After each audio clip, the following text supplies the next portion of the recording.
और देखो इसमें पूरी 81 लेयर बन चुकी हैं। पैटी बिल्कुल बन के तैयार हो गई है। क्या बना रहे हो भाई साहब आज? आज बनने जा रही है पैटी। कितने किलो आलू की?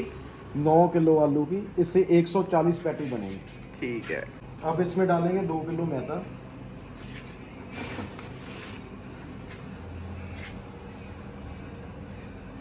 पूरा 2 किलो ही होना चाहिए, ना ज़्यादा ना कम।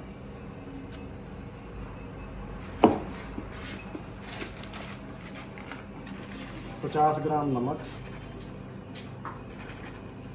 ये जो हम डाल रहे हैं इससे 60 पैटी बनेगी। 60 का फिर से लगाएंगे।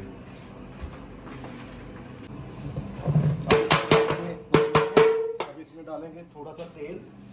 अब इसमें डालेंगे 100 ग्राम तेल, रिफाइंड ऑयल।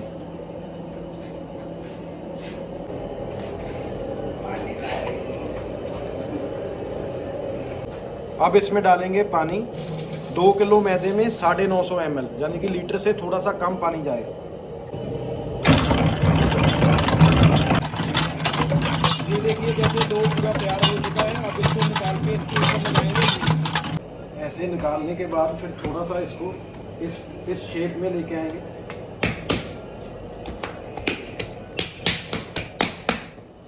इसको 5-7 मिनट के लिए रेस्ट करेंगे घी लगाने से पहले। जैसे कि डो की रेस्ट कंप्लीट हो चुकी है, उसके बाद इसको थोड़ा सा फैलाएंगे। 2 किलो में 750 ग्राम लगेगा घी।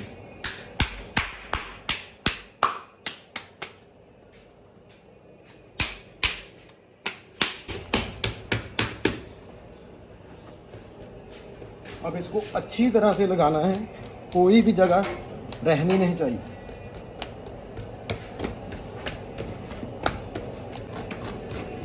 जैसे कि आप देख सकते हैं घी अब पूरी तरह से लग चुका है।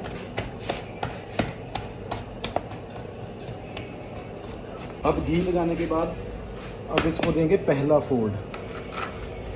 थोड़ा सा इधर से काटेंगे, सबसे छोटा साइज, उससे बड़ा साइज इस साइड पे। अब इसके बाद इसको करेंगे रोल।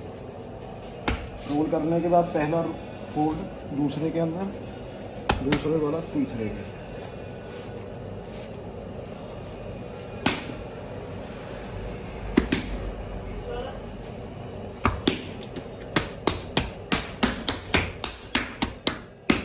अब इसको रखेंगे आधे घंटे के लिए रेस्ट में। फिर इसके बाद डालेंगे एक और फोल्ड। रेस्ट हो गई है। रेस्ट के बाद अब इसका सेकंड फोल्ड करेंगे। तो दिखाया है कि सारा कैसे प्रोसीजर इसकी फोल्डिंग वगैरह का जैसे सारा चलता है, वो सारा करने के बाद अब इसको बेला जाएगा। बेलने के बाद फिर इसकी कटिंग होगी।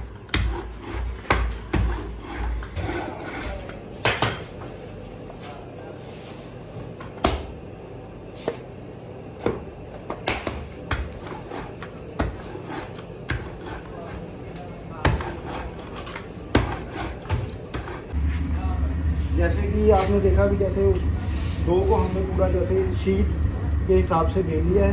बेलने के बाद अब इसकी कटिंग होगी। इतनी मोटाई चाहिए इसकी, ना ज़्यादा पतला होना चाहिए ना ज़्यादा मोटा होना चाहिए। जितना ये डो था इसकी 60 पैटी बनेगी।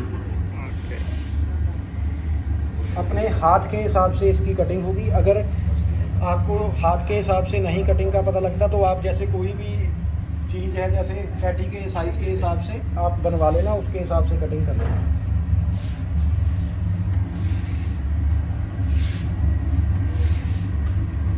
पहले जैसे लंबी तरह इसकी कटिंग होगी।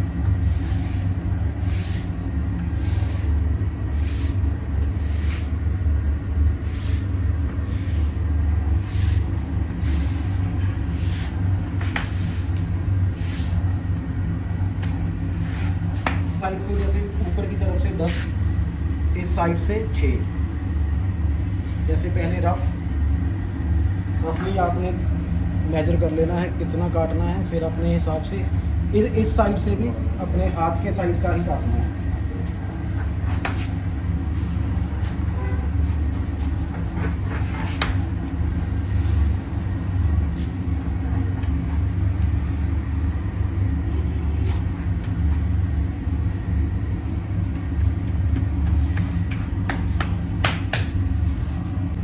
कटिंग करने के बाद अब इसमें आलू की फिलिंग, आलू रखने में कोई भी कटौती नहीं, पूरी भर भर के फिलिंग होगी।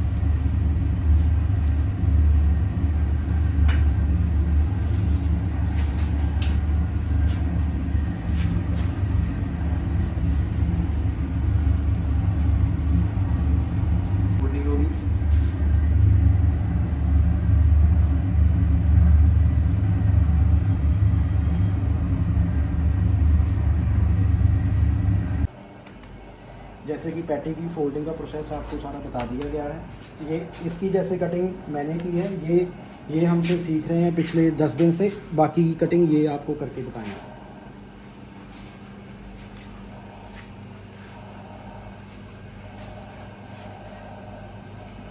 जैसे मैंने तो जैसे हाथ से काट दी थी, जैसे अभी इनको थोड़ा कम समय हुआ है सीखते हुए, आपने भी ऐसी कोई चीज़ बनवा लेनी है जिससे कटिंग करने में थोड़ी सी आसानी हो जाए।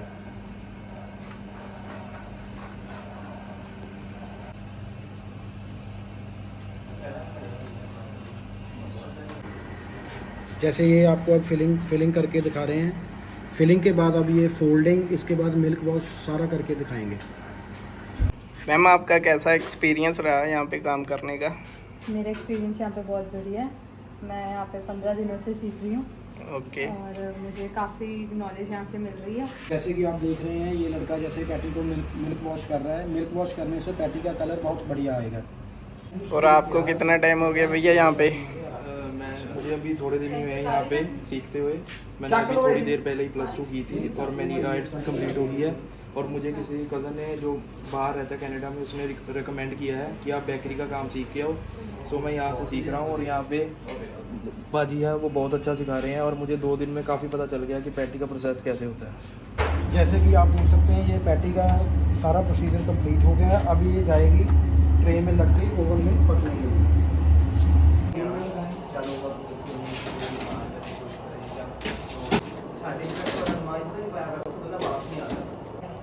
अब जैसे कि आप देख सकते हैं 100 पैटी लग चुकी है। अब इसको 255 डिग्री पर इसको पकाया जाएगा 22 मिनट के लिए।